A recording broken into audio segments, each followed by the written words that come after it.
નમસ્કાર વિદ્યાર્થી મિત્રો, મારી યુટ્યુબ ચેનલ વિદ્યાદીપમાં આપ સૌનું હાર્દિક સ્વાગત છે।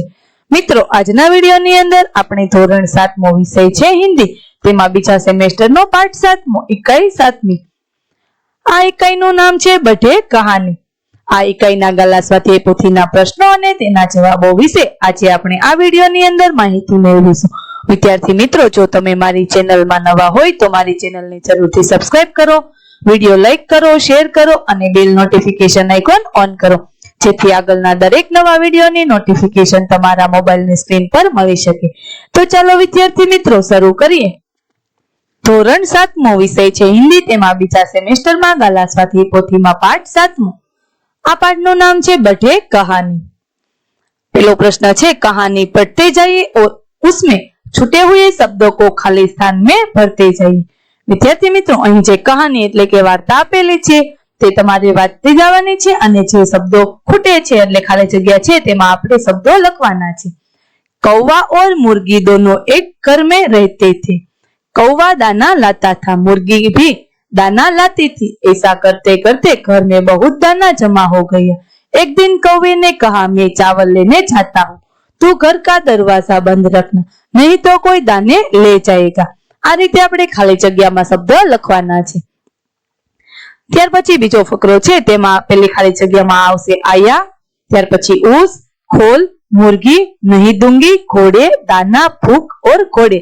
आ रीते તમારે શબ્દો લખી લેવાના છે। ત્યાર પછી व, घबरा, दाना, मुर्गी, मुर्गी, कहाँ है અને मुर्गी। आ रीते खाली जग्याમાં શબ્દો લખતા જવાના છે। पीसना, नहीं, दाना, बिल्ली, चक्की, बिल्ली, चक्की, मुर्गी, कर लिया, पीसने, दुखी। ત્યાર પછીનો ફકરો છે તેમાં બિલ્લી, દેખા અને દાના એ રીતે શબ્દો લખી લેવાના છે। ત્યાર પછી છેલ્લો ફકરો છે તેમાં હસી, હસી બે ખાલી જગ્યામાં એ શબ્દો આવશે। ત્યાર પછી પ્રશ્ન નંબર 2, નિમ્નલિખિત કહાનીઓ को आगे बढ़ाइए। વિદ્યાર્થી મિત્રો, અહીં જે કહાની આપેલી છે તેને આપણે આગળ લખવાની છે। पेलू छे, एक दिन अकबर ने बीरबल से पूछा, बीरबल दुनिया में सबसे अधिक शक्तिशाली कौन है? बीरबल ने क्या कहा होगा? तो चलो जोइए। बीरबल ने कोरन उत्तर दिया, जहापना दुनिया में सबसे अधिक शक्तिशाली सूरज है। अकबर ने पूछा कैसे? तब बीरबल ने कहा, हुजूर दुनिया में 3 ही बड़ी शक्तियां हैं, हवा, पानी और सूरज। एक बार इन तीनों में बहस छिड़ गई कि उनमें सबसे अधिक बलवान कौन है? तब सूरज ने कोट पहनकर सड़क से गुजरने वाले एक यात्री की ओर संकेत करता हुआ, जो इसका कोट उतरवा दे वही अधिक बलवान है।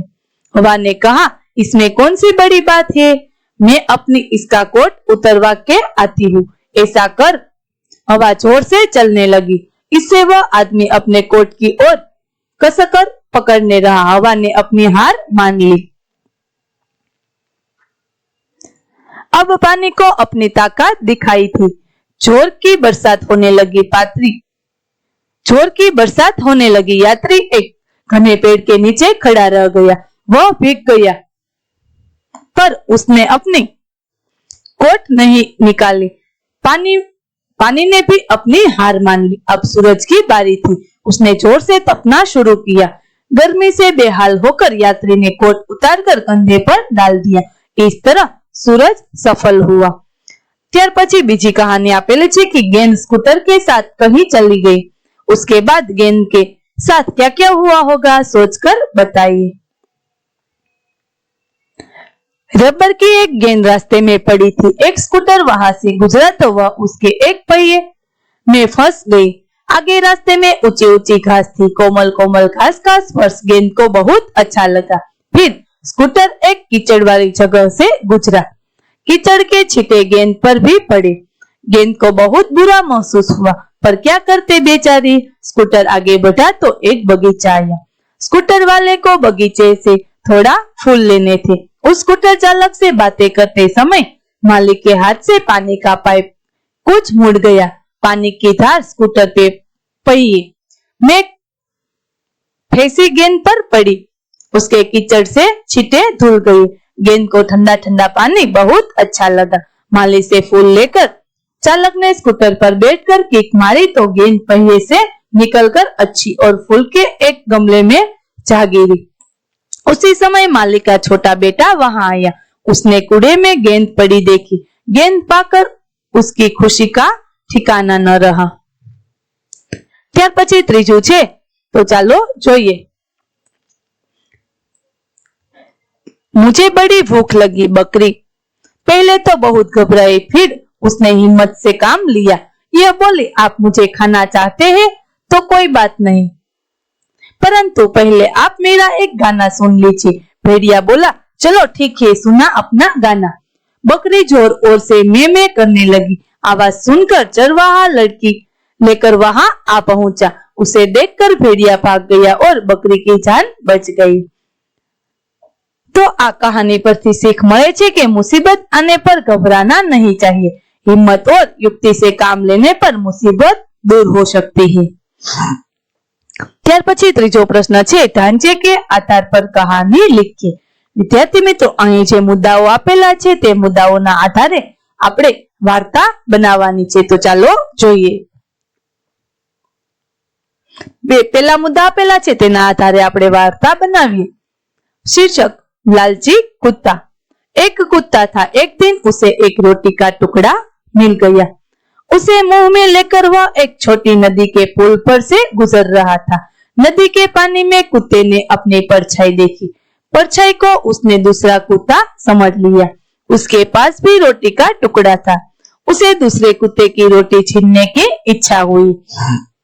कुत्ते ने उस कुत्ते की और जोर से भौंकने के लिए जैसे ही मुंह खोला, उसके मुंह की रोटी नदी के पानी में गिर पड़ी। लालच में पड़कर उसने अपनी रोटी भी गवा दी।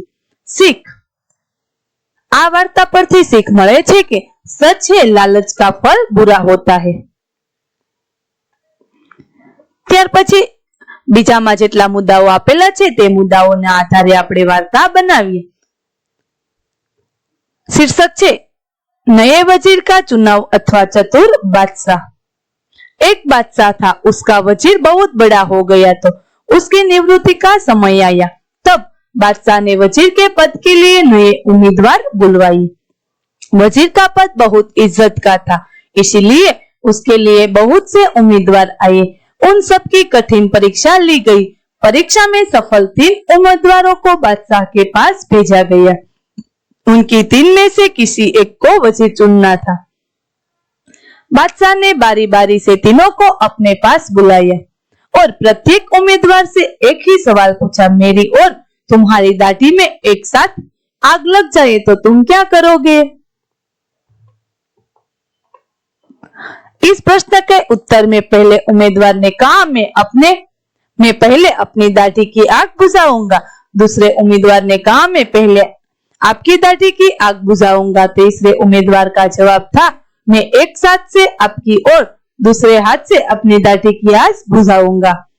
तीनों के उत्तर सुनकर बादशाह ने कहा, पहले उम्मीदवार की बात से लगता है कि वह स्वार्थी है। दूसरे के जवाब से लगता है कि वह नादान है। तीसरे का जवाब से मालूम होता है कि वह बुद्धिमान है। बादशाह ने तीसरे उम्मीदवार को ही नए वजीर के पद पर नियुक्त कर लिया। ત્યાર પછી આ ત્રીજામાં જે મુદ્દાઓ આપેલા છે, એક નાઈ ચમત્કારી મુર્ગી મિલના આ મુદ્દાઓના આધારે આપણે વાર્તા બનાવીએ। शीर्षक છે, लालच का फल।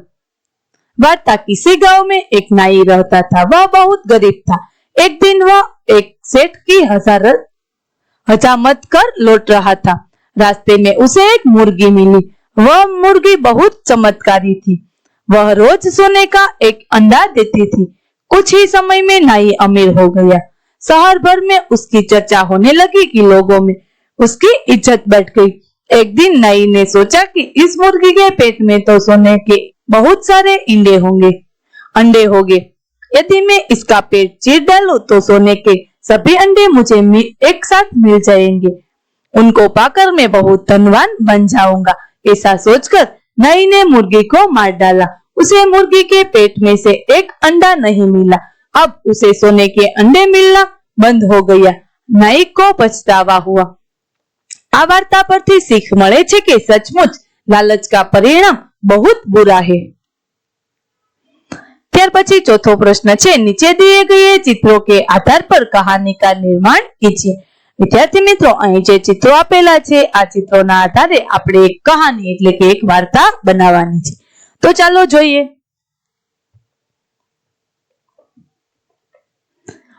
वार्ताનું नाम છે खरगोश की चतुराई अथवा ताकत से अक्ल बढ़ी।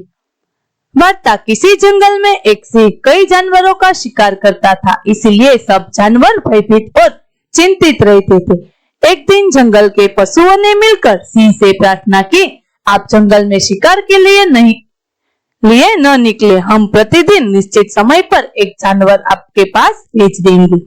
अब निश्चित समय पर रोज एक जानवर सिंह के पास आने लगा। एक दिन एक खरगोश की बारी आई। उसने एक तरकीब सोची। यह जानबूझकर सिंह के पास देर से पहुंचा। सिंह को बहुत गुस्सा आया। उसने उसे देर से आने का कारण पूछा। खरगोश ने कहा, महाराज, रास्ते में मुझे एक दूसरा सिंह मिल गया था। यह मुझे मारकर खाना चाहता था। उससे जल्दी वापस लौटने का वादा कर मैं आपके पास आया है। जंगल में दूसरे सिंह होने की बात सुनकर सिंह आपे से बाहर हो गया और गरज कर बोला,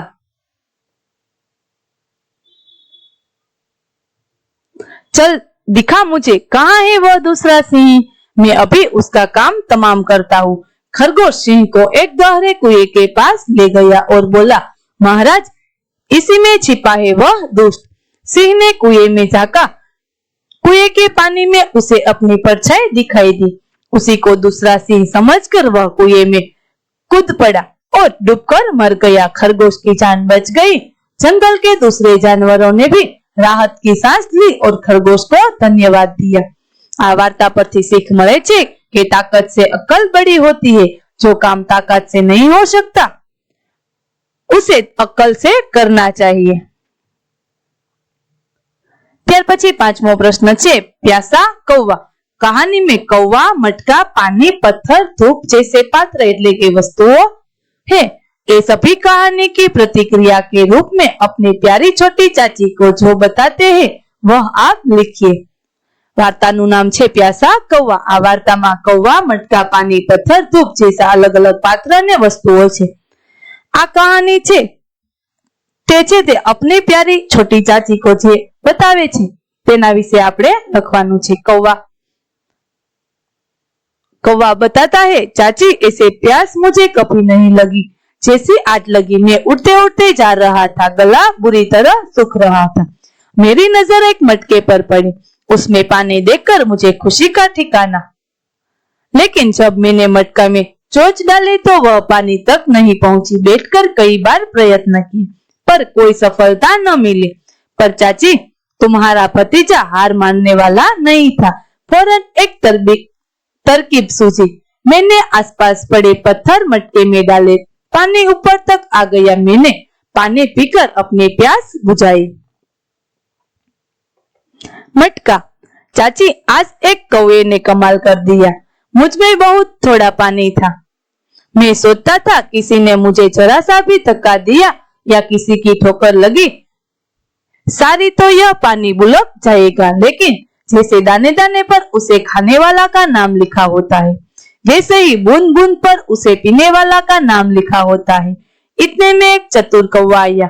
उसे प्यास लगी थी परंतु पानी की तक उसकी चोंच नहीं पहुंची। तब उसने मुझ में कई पत्थर डाले। पानी की सतह ऊपर उठ गई और कौवे ने पानी पिया। मैं उस चतुर कौवे को भी कभी नहीं भूलूंगा। पानी, चाची, जिंदगी वही अच्छी है जो किसी के काम आ जाए। मैं एक मटके में था, सोचता था कि मैं धीरे धीरे भाप बनकर उठ जाऊंगा। उस भाप से भला किसी का क्या भला होगा। परंतु आज एक कौवा मटके के मुंह पर बैठा। वह बहुत प्यासा था। उसने चोंच मटके में डाले पर वह मुझ तक पहुंच न पाई। फिर उसने मटके में पत्थर डाले और जब मैं ऊपर आया तब उसने मुझे पीकर अपनी प्यास बुझाई। पत्थर, चाची, हम तो खुले में पड़े पड़े उब गए थे। जीवन व्यर्थ लग रहा था, लेकिन आज एक चतुर कौवे ने हमारा उपयोग कर हमें चकित कर दिया। उसे एक मटके से पानी पीना था परंतु पानी तक उसकी चोंच नहीं पहुंची। फिर उसने हमें उठाकर मटके में डाला और पानी ऊपर आया तो वह पीकर चला गया। ત્યાર પછી છઠ્ઠો પ્રશ્ન છે શબ્દों के भेद जानकर उनका वाक्य में प्रयोग कीजिए। आदि तो आरंभ। वाक्य इस कहानी का आदि और अंत बहुत रोचक है। आदि ने अभ्यस्त। वाक्य मैं सुबह जल्दी उठने का आदि हूं। बीजू छे अपेक्षा तो आशा। वाक्य मुझे आपसे यही अपेक्षा थी। ત્યાર પછી उपेक्षा तो तेनो अर्थ से ध्यान न देना। वाक्य उसने स्वास्थ्य की उपेक्षा की। ત્યાર પછી ત્રીજો શબ્દ છે અશक्त तो तेनो अर्थ से कमजोर। वाक्य बीमारी ने उसे अशक्त बना दिया था। आशक्त એટલે आकर्षित। वाक्य राजा सत्यवती पर आशक्त था। ત્યાર પછી ચોથો શબ્દ છે गृह। गृह तो तेनो अर्थ से घर। वाक्य हर हमारा नया गृह है। ग्रह तो तेनो अर्थ से बुध शनि आदि એટલે કે ગ્રહોના નામ। वाक्य सूर्यमंडल में 8 ग्रह है। ત્યાર પછી પાંચમું છે બહાર તો તેનો અર્થ છે વસંત। वाक्य बागों में वसंत आ गई थी। बाहर सीमा से बाहर निकलना। सीमा से बाहर निकलना। वाक्य लोग घर से बाहर निकल आए। ત્યાર પછી છઠ્ઠો શબ્દ છે શોક તો તેનો અર્થ છે रुचि। वाक्य मुझे घूमने फिरने का शौक है। ત્યાર પછી शोक तो तेनो अर्थ से दुख। वाक्य मां के मरने पर उसे बहुत शोक हुआ। विद्यार्थी मित्रों અહીં આપણે ધોરણ 7 નો વિષય છે હિન્દી તેમાં બીજા સેમેસ્ટરનો પાઠ 7 નો બઢે કહાની। આ પાઠના ગાલા સાથે પોથીના પ્રશ્નો અને જવાબો પૂરા થાય છે। આગળના પાઠના ગાલા સાથે પોથીના પ્રશ્નો અને જવાબો મેળવવા માટે મારી ચેનલને જરૂરથી સબસ્ક્રાઇબ કરો। વિદ્યાર્થી મિત્રો ફરી મળીશું પાઠ 8 ની અંદર। ત્યાં સુધી આવજો।